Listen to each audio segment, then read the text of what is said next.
Hello everyone, welcome to ebook learning hub. तो दोस्तों, आज हम लोग करने वाले हैं इकोनॉमिक्स का मॉडल सेट नंबर 2। इससे पहले मॉडल सेट 1 जो है अपलोड हो चुका है। अगर आप नहीं देखें तो उसको भी देख लीजिए, प्लेलिस्ट में जाके खोजना आपको मिल जाएगा आसानी से। और उसमें भी बहुत ही इंपॉर्टेंट सारे क्वेश्चन हैं। इस मॉडल सेट में कुछ क्वेश्चन जो है आपको रिपीट मिलेंगे, लेकिन जिससे आपका रिवीजन हो जाए इसलिए इस सेट में रखा गया है कुछ क्वेश्चन रिपीटेशन के तौर पे। आगे बढ़ने से पहले बता दें कि आप चैनल को सब्सक्राइब कर लीजिए, बेल आइकन पर प्रेस कर दीजिए ताकि आपका एक भी वीडियो मिस ना हो। यदि वीडियो पसंद आया है तो दोस्तों के साथ भी शेयर कर दिया कीजिए और वीडियो को लाइक कर दीजिए। और इस तरह से जो है इकोनॉमिक्स का मॉडल सेट है, ये मॉडल सेट नंबर 2। इससे पहले हिस्ट्री का हो गया, पॉलिटिकल साइंस का हो गया, हिंदी अंग्रेजी सबका मॉडल सेट अपलोड हो चुका है। उसको भी आपको जाके देखना है, प्लेलिस्ट में खोजना है, मिल जाएगा आपको। तो चलिए स्टार्ट करते हैं आज का। देखते हैं मॉडल सेट नंबर में कौन कौन से इंपॉर्टेंट क्वेश्चन है जो कि आपके आने वाले एग्जाम के लिए बहुत ही हेल्पफुल साबित होगा, बहुत ही महत्वपूर्ण होगा। देखते हैं पहला क्वेश्चन क्या है। पहला क्वेश्चन है, व्यष्टि अर्थशास्त्र का ये अध्ययन है। Micro economics is the study of. Micro economics में जो है व्यष्टि अर्थशास्त्र में जो है किस चीज़ का अध्ययन किया जाता है। माइक्रो इकोनॉमिक्स में जो है वो किया जाता है अध्ययन एक विशिष्ट फर्म का। क्या किया जाता है? एक विशिष्ट फर्म का जो है अध्ययन किया जाता है माइक्रो इकोनॉमिक्स में। ध्यान रखना, आपको इंपॉर्टेंट क्वेश्चन है। नेक्स्ट है, निम्न में से किस में निजी एवं सार्वजनिक क्षेत्र का सह अस्तित्व होता है। किसमें जो है निजी एवं सार्वजनिक क्षेत्र का सह अस्तित्व होता है? तो वो होता है किसमें? मिश्रित इकोनॉमी में। मिश्रित अर्थव्यवस्था में जो है, मिक्स्ड इकोनॉमी में जो है वो निजी एवं सार्वजनिक क्षेत्र का सह अस्तित्व एक साथ होता है। ओके, ये बात ध्यान रखना है, आपको इंपॉर्टेंट क्वेश्चन है। नेक्स्ट है, उत्पादन संभावना वक्र की अवधारणा जुड़ी है। उत्पादन संभावना वक्र की अवधारणा जुड़ी है, किससे जुड़ी है? तो ये जुड़ी है किससे? सैमुअल्सन से। किससे जुड़ी है? सैमुअल्सन से जुड़ी हुई है। इसके द्वारा दिया गया था उत्पादन संभावना वक्र की अवधारणा। ओके, ध्यान रखना है आपको। नेक्स्ट क्वेश्चन है, निम्नांकित में से सेवा के उदाहरण हैं। निम्नांकित में से सेवा के कौन से उदाहरण है ये बताना है आपको। तो ये सेवा के इसमें उदाहरण जो है ये तीनों हैं। ऑप्शन नंबर डी सही, 4 नंबर सही होगा ऑप्शन। चिकित्सा के कार्य, अध्यापक कार्य, वकीलों कार्य, ये सारे जो हैं सेवा के उदाहरण हैं। ध्यान रखना आपको, सारे सर्विस सेक्टर के अंतर्गत आते हैं। इंपॉर्टेंट क्वेश्चन है। बहुत सारे क्वेश्चन कुछ रिपीट होंगे, इसमें पहले सेट में भी थे, इसमें भी होंगे, लेकिन इससे आपको रिवीजन हो जाएगा आपका, ताकि आपका एक भी क्वेश्चन जो है एग्जाम में छूटे ना, इस वजह से कुछ क्वेश्चन डाला गया है। निम्नांकित में से कौन आर्थिक वस्तु है? इनमें से कौन सा आर्थिक वस्तु है? तो ये है कौन सा? टेलीविज़न। टेलीविज़न जो है एक आर्थिक वस्तु है। हवा, सूर्य की रोशनी, नदी का पानी, ये सब क्या है? ये प्राकृतिक वस्तु है, जिसको नेचुरल आइटम है ये सब। ओके, और जो टेलीविज़न एक ये जो है इकोनॉमिक गुड है, मतलब आर्थिक वस्तु है। ध्यान रखना है आपको। चलिए नेक्स्ट क्वेश्चन पे चलते हैं। नेक्स्ट है, दुर्लभता की समस्या इसलिए है क्योंकि हमारे साधन हैं। दुर्लभता की समस्या क्यों है हमारे लिए, हमारे साधन में? तो हमारे साधन क्या हैं? वो सीमित हैं, इसलिए हमारे दुर्लभता की समस्या है हमारे देश में। ओके, क्योंकि साधन जो है सीमित है हम लोगों के पास, इसलिए लिमिटेड सोर्स है, इसलिए सोच समझ के हर चीज़ का यूज करना चाहिए, व्यर्थ नहीं करना चाहिए। इसलिए नेक्स्ट क्वेश्चन में चलते हैं। किस प्रकार की अर्थव्यवस्था को मूल आर्थिक समस्याओं का सामना करना पड़ता है? किस प्रकार का अर्थव्यवस्था जो है उसको मूल आर्थिक समस्याओं का सामना करना पड़ता है? तो ये होगा ऑप्शन नंबर 4, सभी जो है अर्थव्यवस्था को, पूंजीवादी अर्थव्यवस्था, समाजवादी, मिश्रित, सारे अर्थव्यवस्था को जो है मूल आर्थिक समस्याओं का सामना करना ही पड़ता है। ये बात ध्यान रखना आपको, इंपॉर्टेंट है। नेक्स्ट क्वेश्चन है, सभी आर्थिक समस्याओं के कारण हैं। सभी आर्थिक समस्याओं का कारण कौन से हैं? तो ये होगा ऑप्शन नंबर 4, इनमें से सभी। असीमित इच्छाएं, सीमित साधन, विभिन्न प्रधानता, ये सारे जो हैं आर्थिक समस्याओं के कारक है। नेक्स्ट क्वेश्चन है, निम्न में से कौन धन की विशेषता है? निम्न में से कौन धन की विशेषता है?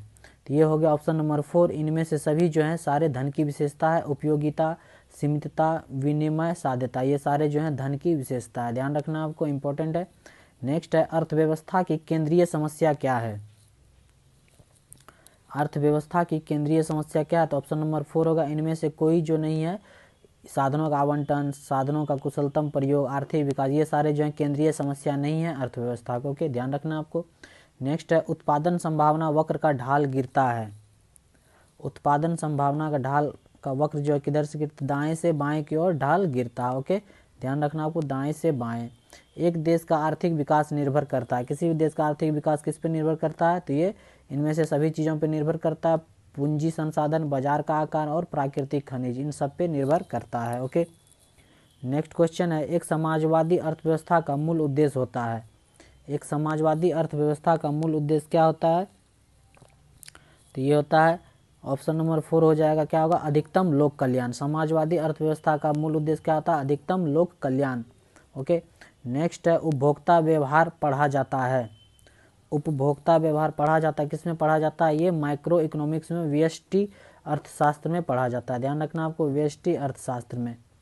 नेक्स्ट क्वेश्चन है, उपयोगिता की माप की जा सकती है। उपयोगिता की माप की जा सकती है, किसमें की जा सकती है, ये मुद्रा द्वारा। किसमें किया जाता है, मुद्रा द्वारा किया जा सकता है। नेक्स्ट है, ग्रोसेन का प्रथम नियम क्या है। ग्रोसेन का प्रथम नियम क्या है, ये समसीमांत उपयोगिता नियम। ये है ग्रोसेन का प्रथम नियम, याद रखना आपको। ग्रोसेन का प्रथम नियम क्या है, समसीमांत उपयोगिता नियम। नेक्स्ट है, समसीमांत उपयोगिता नियम के प्रतिपादक हैं, तो ये हो जाएगा कौन सा, गोसेन। ऑप्शन नंबर 1 से ये हो जाएगा, क्या हो जाएगा, गोसेन। सीमांत उपयोगिता की गणना हम करते हैं, किससे करते हैं, इस ऑप्शन नंबर ए सही होगा, del T U upon del Q हो जाएगा। ये मार्जिनल यूटिलिटी का जो है गणना हम इस तरह से, इस फार्मूला से करते हैं, ध्यान रखना आपको। नेक्स्ट है, जब कुल उपयोगिता टी यू अधिकतम हो तो सीमांत उपयोगिता होता है, तो क्या होता है, ये ऋणात्मक होगा। ऑप्शन नंबर 2 सही होगा, क्या होगा, ऋणात्मक। ऑप्शन नंबर 20 नंबर क्वेश्चन है, नेक्स्ट क्वेश्चन, निम्न में से कौन सा सत्य है, ये पूछा जा रहा है, तो इनमें से कौन सा सत्य है ये बताना है आपको।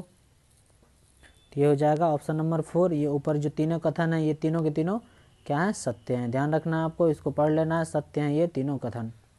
नेक्स्ट क्वेश्चन है, भारत में किसे बैंकों का बैंक कहा जाता है।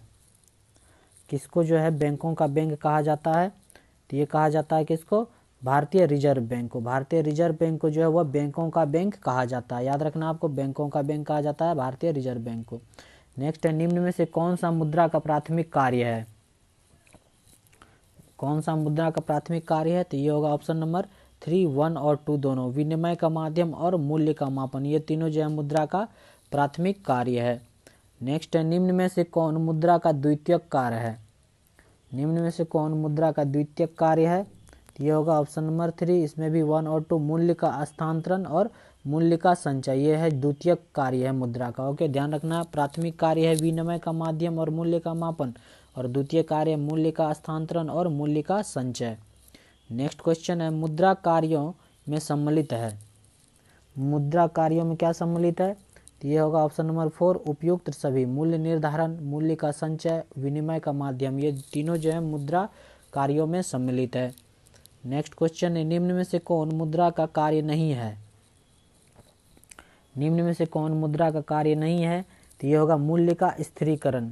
क्या हो जाएगा, मूल्य का स्थिरीकरण जो है ये मुद्रा का कार्य नहीं है।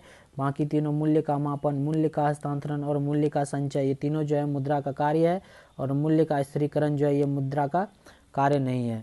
यदि आपको वीडियो पसंद आए तो लाइक किया कीजिएगा, और अपने दोस्तों के साथ भी शेयर कर दिया कीजिएगा, और चैनल को सब्सक्राइब कर लीजिएगा ताकि आपका एक भी वीडियो मिस ना हो। इस तरह के और भी सेट लाए जाएंगे आपके लिए। चलिए नेक्स्ट क्वेश्चन पे चलते हैं। नेक्स्ट है, भारत का सबसे बड़ा बैंक है। भारत का सबसे बड़ा बैंक कौन सा है, भारतीय रिजर्व बैंक, भारतीय state bank, central bank of India और बैंक ऑफ इंडिया। तो इंडिया का सबसे लार्जेस्ट बैंक कौन है, तो यह है bank of India. Option number 4 सही होगा, bank of India. Next question है, भारत में करेंसी नोट जारी करता है। भारत में जो है करेंसी नोट कौन जारी करता है, तो ये है कौन, भारतीय रिजर्व बैंक। भारतीय रिजर्व बैंक जो भारत में करेंसी नोट जारी करता है। नेक्स्ट है, भारतीय रिजर्व बैंक की स्थापना हुई थी। भारतीय रिजर्व बैंक की स्थापना कब हुई थी, तो ये हुई थी 1935 ईस्वी में। कब हुई थी, 1935 ईस्वी, ध्यान रखना आपको, 1935 ईस्वी में भारतीय रिजर्व बैंक की स्थापना हुई थी। नेक्स्ट है, मौद्रिक नीति संबंधित है। मौद्रिक नीति जो है वो किससे संबंधित है, तो ये संबंधित है खुला बाजार नीति से। किससे संबंधित है, ओपन मार्केट ऑपरेशन, खुला बाजार नीति से संबंधित है मौद्रिक नीति, ध्यान रखना आपको। सेंट्रल बैंक ऑफ इंडिया क्या है, सेंट्रल बैंक ऑफ इंडिया क्या है, तो ये एक वाणिज्यिक बैंक है, कमर्शियल बैंक है, central bank of India. Okay, ध्यान रखना आपको, क्या है, वाणिज्यिक बैंक। निम्न में से कौन सही है, निम्न में से दिए गए जो है इसमें से ऑप्शन में से कौन सा सही है ये बताना है आपको। तो इसमें से कौन सा सही है, तो ये है option number third, MPC plus MPS equal to 1, ये जो है सही है। ओके, ध्यान रखना आपको। नेक्स्ट है APC plus APS, APC plus APS बराबर क्या होता है, तो ये हो जाएगा क्या, तो ये हो जाएगा ऑप्शन नंबर बी 1 हो जाएगा। क्या हो जाएगा, APC plus APS equal to 1 होता है, ये बात ध्यान रखना आपको। MPC की मान है, MPC का क्या मान है, तो ये होगा 0 से अधिक और 1 से कम। क्या हो जाएगा, 0 से अधिक और 1 से कम होता है MPC का मान। ओके, नेक्स्ट है NNP, NNP eight market price, क्या होगा इसका formula, net national product at market price, तो इसका हो जाएगा GNP eight market price minus ह्रास, ये हो जाएगा इसका फार्मूला। NNP MP पे क्या हो जाएगा, GNP MP माइनस ह्रास। ओके, ध्यान रखना आपको। नेक्स्ट है निम्न में से कौन एक सही है, निम्न में से कौन सा एक सही है ये बताना है। तो ये हो जाएगा कौन, इसका हो जाएगा formula option number B, K equal to 1/MPS, ये सही है बिल्कुल, K इक्वल टू MPS, ध्यान रखना आपको। नेक्स्ट क्वेश्चन है निम्न में से कौन एक सही है,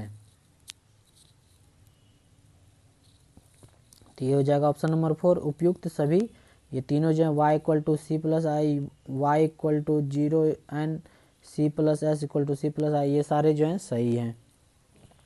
अर्थशास्त्र का पिता किसे कहा जाता है, अर्थशास्त्र का पिता किसे कहा जाता है, तो ये एडम स्मिथ को कहा जाता है। ऑप्शन नंबर थर्ड सही होगा, एडम स्मिथ, ये होगा अर्थशास्त्र का पिता कहा जाता है। नेक्स्ट है निम्न में से कौन सा उत्पादन का घटक है, उत्पादन का घटक निम्न में से कौन सा है, तो ये हो जाएगा ऑप्शन नंबर 4, उपयुक्त सभी, भूमि पूंजी श्रम, ये तीनों जो हैं उत्पादक के घटक हैं, ध्यान रखना आपको। नेक्स्ट क्वेश्चन है प्रत्यक्ष कर हैं, प्रत्यक्ष कर क्या है, तो क्या हो जाएगा ऑप्शन नंबर 3 1 और 2, आयकर और उपहार कर, ये तीनों जो हैं इनकम टैक्स और गिफ्ट टैक्स ये दोनों जो हैं किसके अंतर्गत आते हैं, डायरेक्ट टैक्स प्रत्यक्ष कर के अंतर्गत आते हैं, ध्यान रखना आपको। नेक्स्ट है निम्न में से कौन अप्रत्यक्ष कर है, निम्न में से कौन सा अप्रत्यक्ष कर है, तो ये हो जाएगा ऑप्शन नंबर थर्ड, कौन हो जाएगा थर्ड, बिक्री कर, ये बिक्री कर जो है सेल्स टैक्स जो है ये अप्रत्यक्ष कर हैं, इनडायरेक्ट टैक्स हैं। और आयकर और उपहार कर जो ये ऊपर वाले क्वेश्चन में दिया गया, ये दोनों क्या है, प्रत्यक्ष कर हैं, ध्यान रखना आपको, प्रत्यक्ष कर। तो ये था इकोनॉमिक्स का मॉडल सेट नंबर 2 का क्वेश्चन। उम्मीद करते हैं आपको कुछ क्वेश्चन अच्छा लगा होगा, कुछ क्वेश्चन रिपीट हुआ होगा, तो जिससे आपका रिवीजन हो जाए इसलिए दिया गया था रिपीट कुछ क्वेश्चन। तो उम्मीद करते हैं वीडियो आपको देखने में अच्छा लगा होगा, कमेंट करके बताइए कैसा लगा ये वीडियो आपको। यदि पसंद आया तो वीडियो को लाइक कीजिए, चैनल को सब्सक्राइब कीजिए और अपने दोस्तों के साथ भी ज़्यादा से ज़्यादा शेयर किया कीजिए। इसी तरह और भी मॉडल सेट में लाते रहेंगे। देखते रहिए ई book learning hub YouTube channel. मिलते हैं नेक्स्ट मॉडल सेट में। Thank you for watching.